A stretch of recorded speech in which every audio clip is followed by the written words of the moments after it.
Under the scorching blaze of the sun, the desert breathes in silence. The wind drifts across golden dunes, whispering stories of life and death, of predators and survivors locked in an eternal dance. Here, in this harsh wilderness, two creatures have faced each other for millennia, symbols of instinct, speed, and defiance. The cobra and the mongoose. As the sun rises over the parched earth, a shadow stirs beneath a fallen branch. Smooth scales glisten in the golden light, a king cobra over 7 feet of coiled power.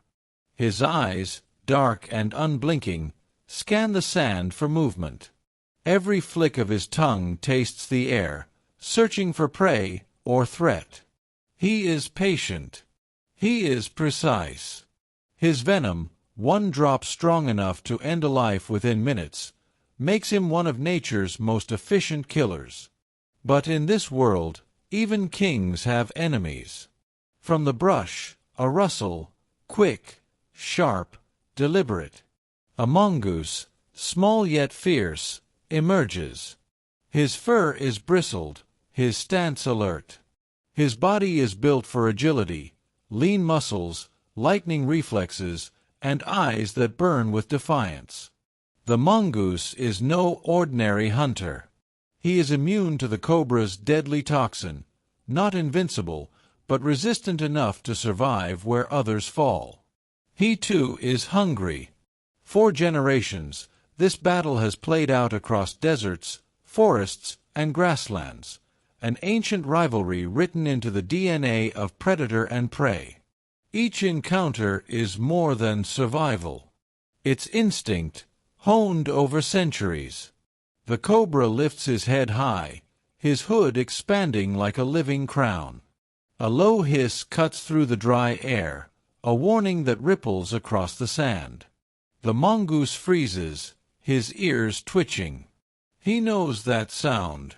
He has heard it before, in his bloodline's long history of duels. For a moment, the world stands still. Then, the dance begins.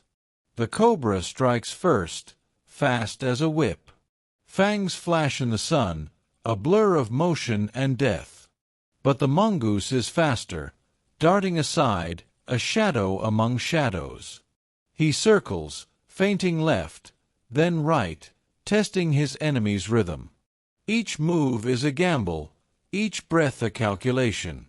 The cobra coils tighter, muscles rippling with restrained power. He waits for the perfect moment, and lunges again, venom glistening on his fangs. The mongoose leaps, twisting midair, narrowly escaping the strike. Dust swirls around them like smoke, the desert itself watching this ancient spectacle unfold. Time slows.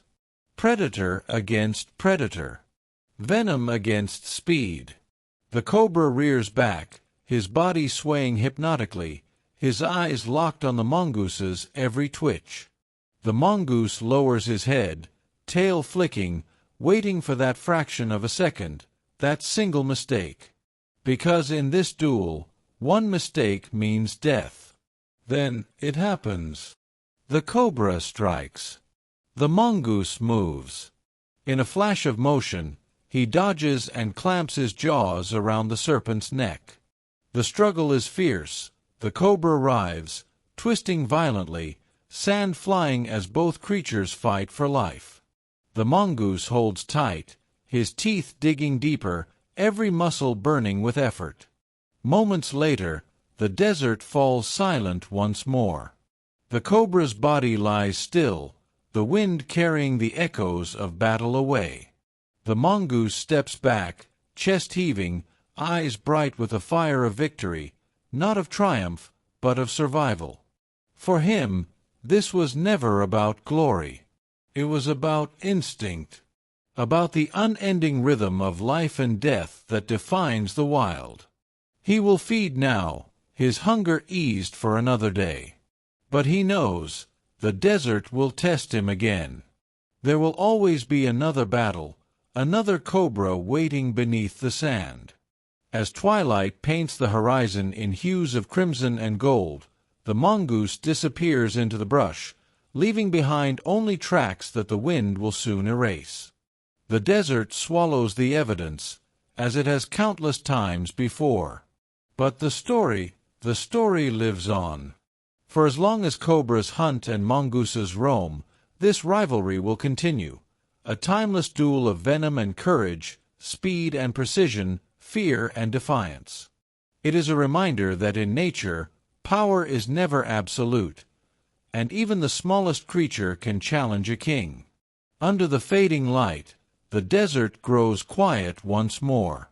The wind whispers through the dunes, carrying with it the echoes of a battle as old as time itself, the eternal struggle between two enemies by nature.